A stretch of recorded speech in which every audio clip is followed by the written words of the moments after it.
Hi, my name is Chin Tat. This is Dover Forest East. Dover Forest East will be cleared sometime at the end of the year 2022 for public housing. This forest grew here since the late 70s. Before that, there was a kampong in this area. In the late 70s, the government acquired the land for future use, and in the decades since then, the land has been left fallow. So during this time, the forest grew and it accrued biodiversity value. And the residents living around the area, they also form an attachment to the area. So this year in 2022, after 40 to 50 years of having the forest around, the forest is going to be cleared. So there will be some impact to, psychologically to the people who have grown used to the forest here. And also there will be some impact to the biodiversity in the area around here. We are here at Tan Kong Tian Temple. So this is the temple that services the Chinese kampong. That is where Dover Forest is now. The kampong was vacated in the late 70s when the government acquired the land. All the kampong buildings are gone now except this temple. So this temple is really old. It dates from about 1905. The original Chinese temple building here is very small. So over the years from 1905 to now, they have added wings to it, and also they have added a larger building to encase the smaller original temple building. So what is interesting about this temple is that there is a permanent Chinese opera stage attached to it, which is over here. So today there are a lot of things in this courtyard because MediaCorp is doing some shooting here. So they are using the premises to shoot a drama series. So that's why there are a lot of decorations and items from the set here. But this brown structure is the Chinese opera stage. It is one of the last 3 remaining permanent Chinese opera stages in Singapore. So other than this, the other 2, they are in Pulau Ubin and along Balestier Road. So in the past, there was a kampong school just next to the temple. It is called Li Chun Public School. So last time the enrollment was so high that some of the school kids, they have to use the Chinese opera stage here as one of their classrooms.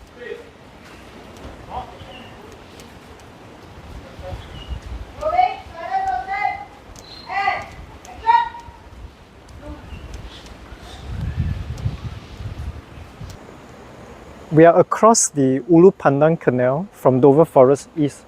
This is Dover Forest East, the forest that we are looking at. So in between us and Dover Forest East, there's this concrete canal. This is called Sungai Ulu Pandan Canal. Dover Forest East is a secondary forest. So you can see that there are many tall trees dominating the forest. All these trees are albizia trees. Albizia trees are non-native. They are from Moluccas in Indonesia.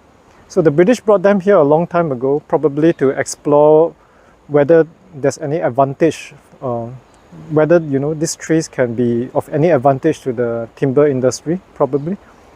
Yeah, but over the years they have escaped cultivation. So now, whenever we have a land that is fallow, that is left fallow, you have albizia growing much faster than the native trees, and they will come to dominate the landscape. So if you look at secondary forests in Singapore, so this is the typical look of the secondary forest. You have these very tall albizia growing all over. There are many disadvantages to albizia. They have softwood that break very easily. Their roots are quite shallow, so when there's a strong wind, they topple easily. So we hear a lot of their disadvantages, those disadvantages, and the fact that they are non-native invasive species.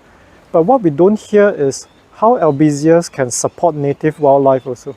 So because albizia are so tall, they are the preferred nesting trees of local eagles. For example, we have a family of changeable hawk eagles here who has been breeding in Dover Forest East, making nests in the albizia year after year.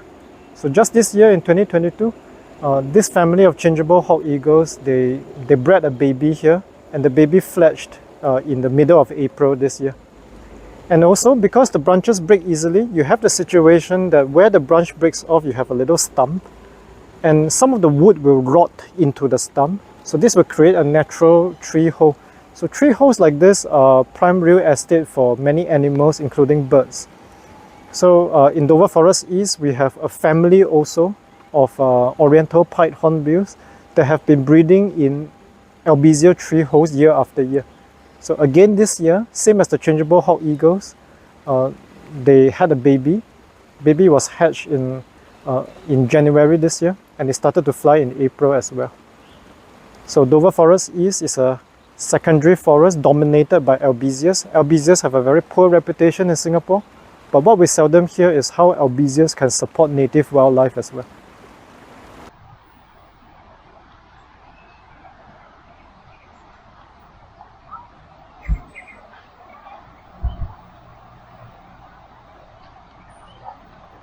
Okay, we are at the entrance to Dover Forest East. This is one of many entrances. This entrance is upslope from the Ulu Pandan Park connector. It was quite a steep upslope. So we are looking at the entrance of Dover Forest East. So there's a lot of undergrowth at the periphery of the forest, because this is where the plants get the most sunlight. So a lot of smaller plants will grow very largely. So this very large tree with a very big trunk, so that is an albizia tree. It is a non-native tree in Singapore and exotic. And while we are standing here, we can feel that the temperature is a little lower than the outside. Yeah, because the forest, with all its plants transpiring at the same time, it has a cooling effect on the area around. So when the forest is gone, probably this cooling effect will be no longer around. Yeah, and this might affect the nearby residential areas, especially against the backdrop of the worsening climate crisis. So welcome to Dover Forest East. This is one of the most famous trees in Dover Forest East. Actually, there are two trees here. There is a main tree, a host tree, which is actually a durian, and there is a banyan, the strangler fig that was wrapping around the durian tree, slowly strangling it to death. So there are two trees here. The banyan is actually a nationally critically endangered species in Singapore. It is called Ficus virens. So to date, there are only 23 recorded specimens across the whole of Singapore. So these are recorded specimens. We are not sure how many specimens are there out there which are not recorded. But out of the recorded specimens of Ficus virens, there are only 23, and this is one of them. I submitted the biodiversity record for this particular specimen of Ficus virens last year in around June 2021.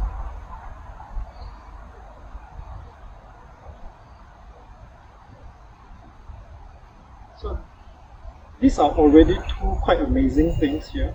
The durian tree, which is probably a kampong relic, and a nationally critically endangered banyan, but there are more.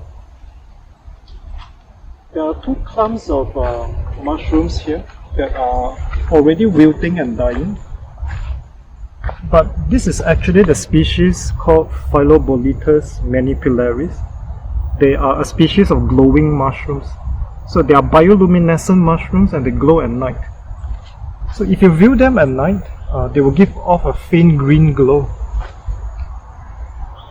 So these two bunches, they have already started wilting last week. So they grew during the rain. I think 2 weeks ago, there was a period where there was sustained rains for some days. And after the rains subsided, so these two bunches of glowing mushrooms grew.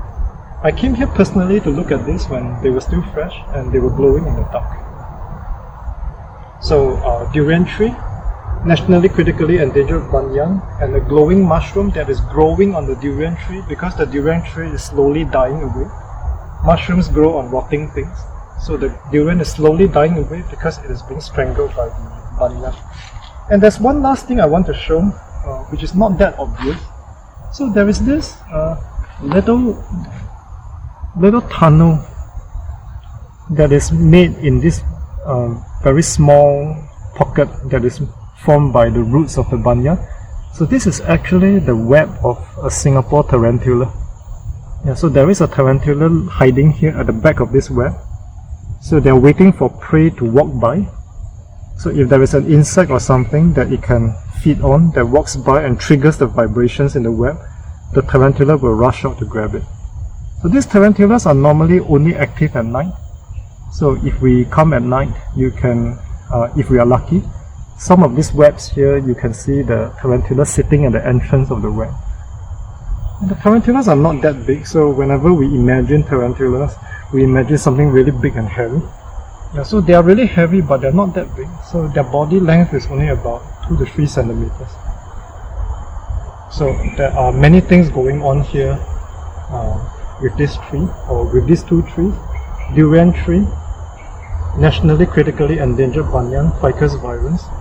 You have the glowing mushrooms, Phylloboletus manipillaris. And you have the Singapore tarantula making its home here. By the way, I forgot to mention that these mushrooms in Dover Forest, they were featured in an article in The Guardian, a UK newspaper, in June this year. So there was a Australian photographer, Kelly Chi, who was doing a photo article about all the bioluminescent mushrooms all over the world. And she came specifically to Singapore and to Dover Forest East to photograph Phylloboletus manipillaris. That was a very proud moment for me, who have been advocating for Dover Forest conservation for so long. You know, to have a photographer not from Singapore, but who have come down to Singapore specifically to Dover Forest just to photograph these mushrooms in this forest. So that was quite a proud moment for me.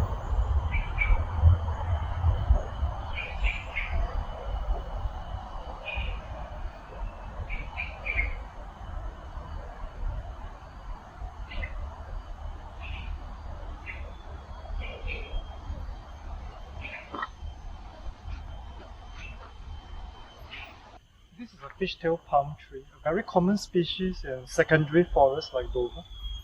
It is called the fishtail palm because its leaves have the shape of fishtails. It looks like some animal has torn off some part of it. So these are the fruits of the fishtail palm. They are not so developed yet for this particular tree.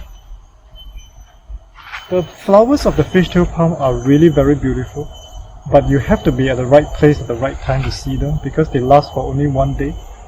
So if you're lucky to see a bunch of fishtail palm flowers, they will look like a bunch of jasmine flowers that Indian ladies use for their hair, or to decorate their hair.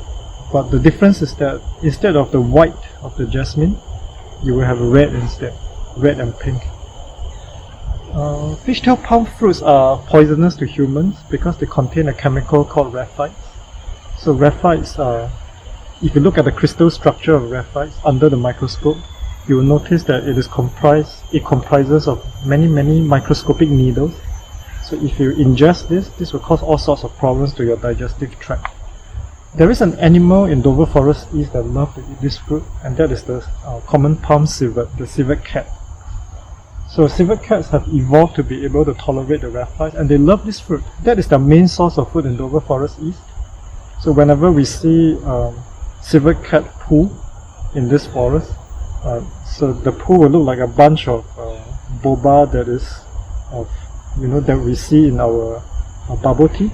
So if you imagine bubble tea without the tea, but just with this boba, this black bunch of boba that looks like blueberries. So if you see this bunch of boba on the forest floor, that will probably be the poop of civet cats after they have eaten the fishtail palm fruit and after the fishtail palm fruit has passed through their digestive tract. So this is quite a big specimen of fishtail palm tree. So you can see the fishtail leaf overhead. Very nice specimen.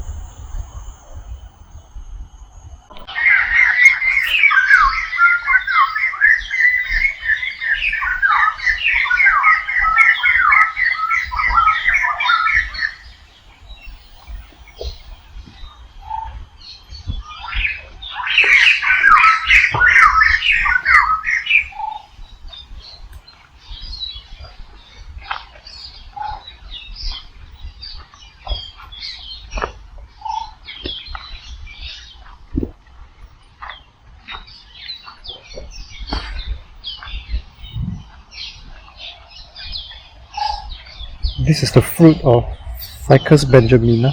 So that is that big tree over there. So it happens to be fruiting now, and it is a fig. So you can see that it looks like a typical fig on the inside.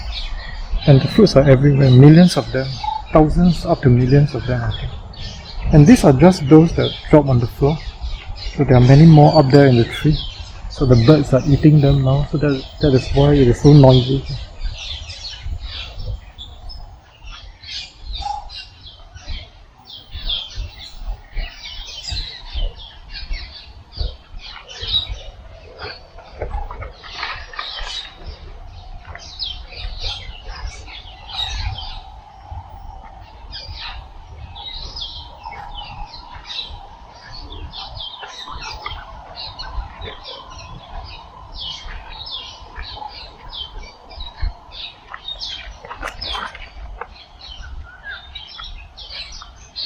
This tree is a Ficus benjamina. It is a strangler fig as well.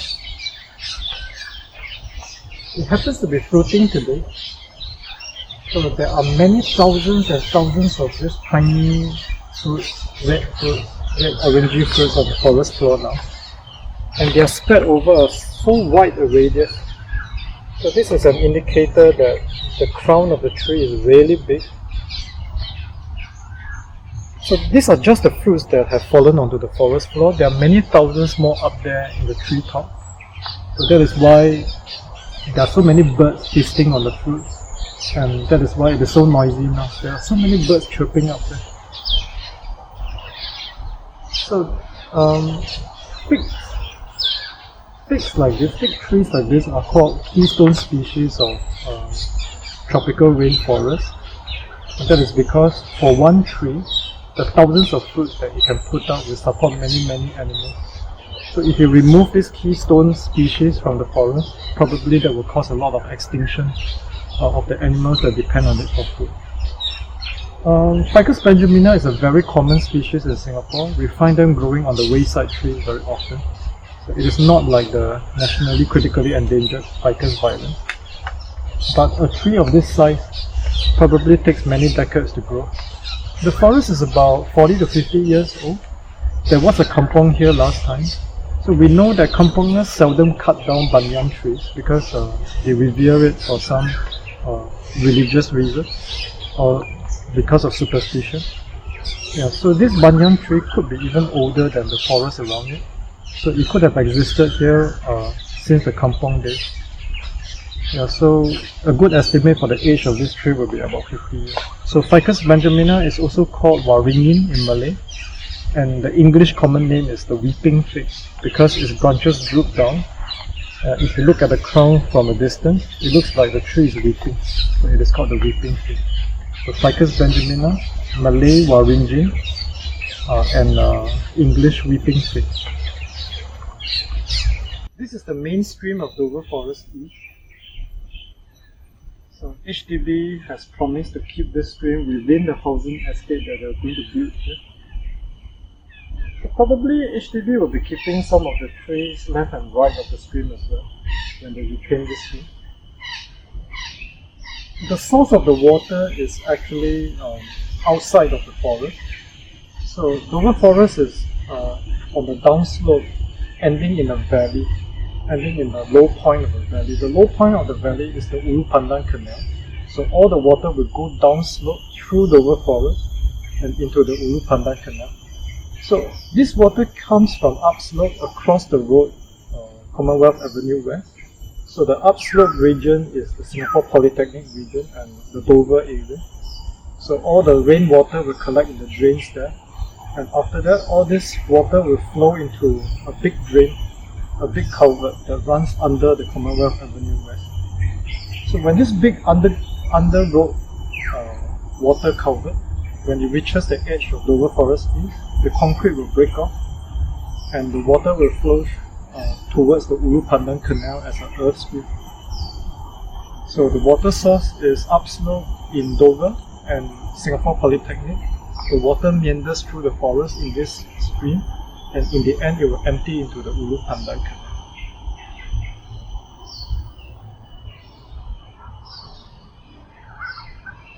There are many creatures in this stream actually. So in the daytime we see little guppies, little fish, some tilapia.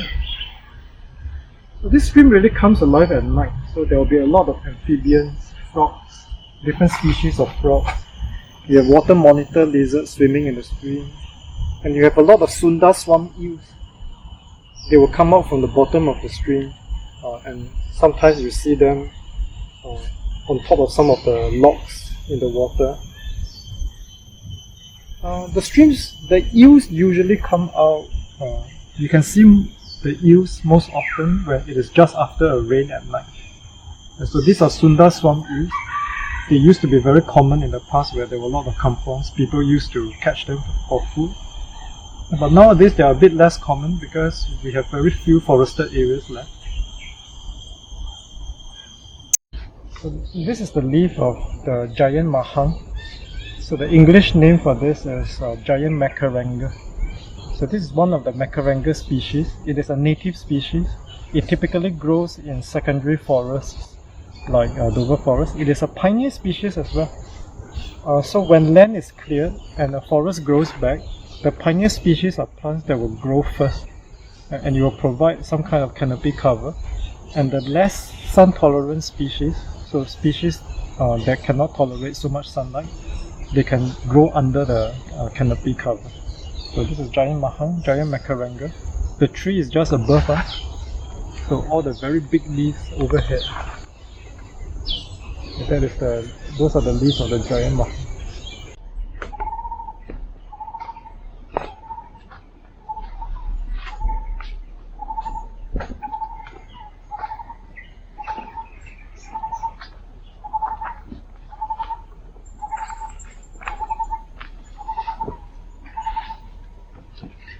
This is a secret garden.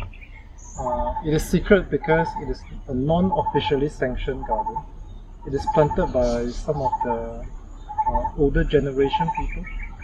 So some of the older folks here, they come here to clear some of the vegetation in the forest, and they plant some of their own plants. So you see a lot of plants that you don't normally find in the forest like Dover forest. So you have this plant that is called cat's whisker. In Malay, it is called misai kucing. So it is called the cat's whiskers because when the flowers bloom, they really look like the whiskers of a cat.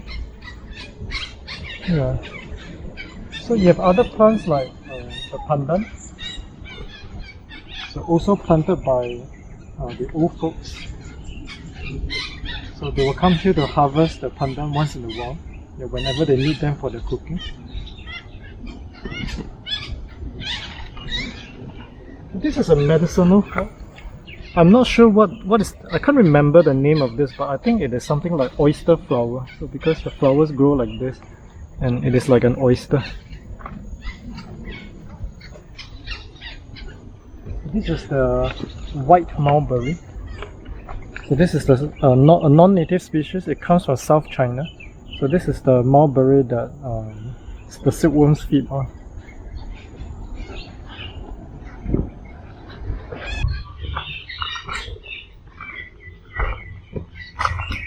So this is a wild cinnamon tree.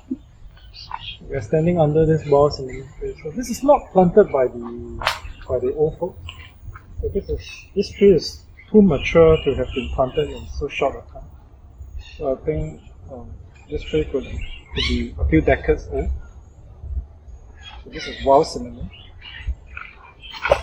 We have some ornamental ferns here. This is called Celler genera. So I think this is also planted by the uncles and aunties.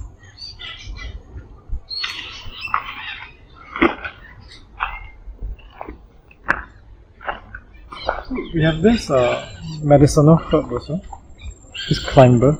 So this is, the scientific name for this is Pinospora crispa. So it is sold in some market stalls as a medicinal plant.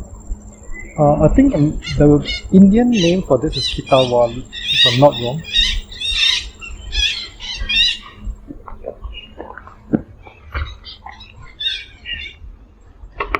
Those parakeets are the long-tailed parakeets. They are a native species. The parakeets up in the tree, the bare tree. They are long-tailed parakeets. They are a native species of Singapore.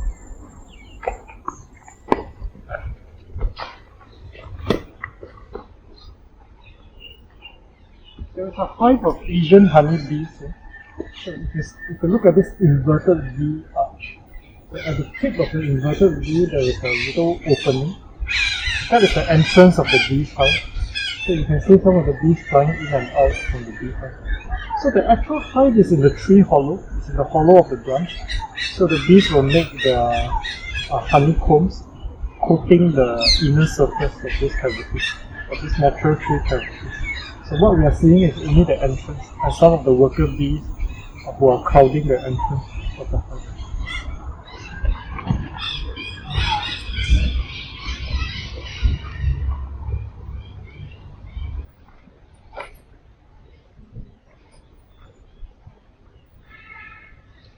This used to be another hive of Asian honeybees. So this is the entrance, this round shape. This is a fallen branch of an albizia tree. So there is a natural cavity inside this fallen branch. So this used to be the entrance of the honeybee hive. But a few months ago, this hive was destroyed. I think it was vandalized by someone. So someone used blunt force to hack a hole on the side of this hive, and I found the honeycombs lying all over the floor.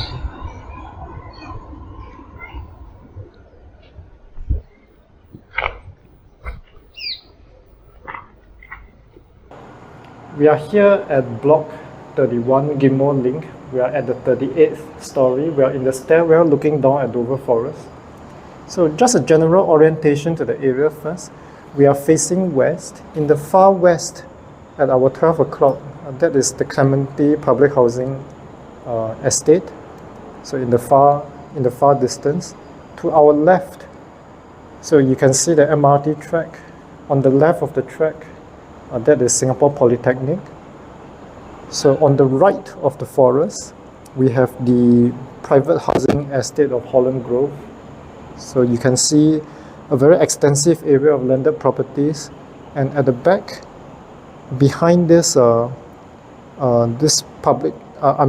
behind these landed homes in the Holland Grove area, you see some high-rise condominiums.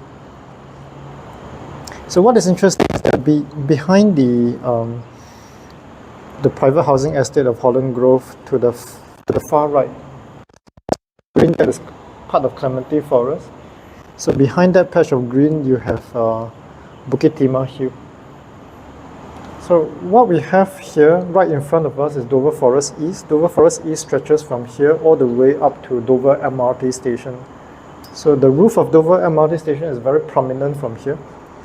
So in the sometime at the end of this year, 2022, 11 hectares of forest in Dover Forest East will be cleared for public housing. So some of the trees will be retained, but most of them will be gone. So it will take about 10 years to develop 11 hectares of Dover Forest East. So in these 10 years, while they develop Dover Forest East, beyond the grass patch, we have Dover Forest West. Dover Forest West will be left alone for the next decade. So after Dover East has been fully developed in 10 years, the development will roll on to Dover Forest West. Thank you for joining me today in our tour of Dover Forest East and the surrounding areas. My name is Chin Tat. I've been advocating for the conservation of Dover Forest since February 2021. And you can follow my work on Facebook and Instagram. I have a web page also, doverforest.sg. So in the next 10 years, we'll still be doing a lot of work trying to conserve the western half of Dover Forest.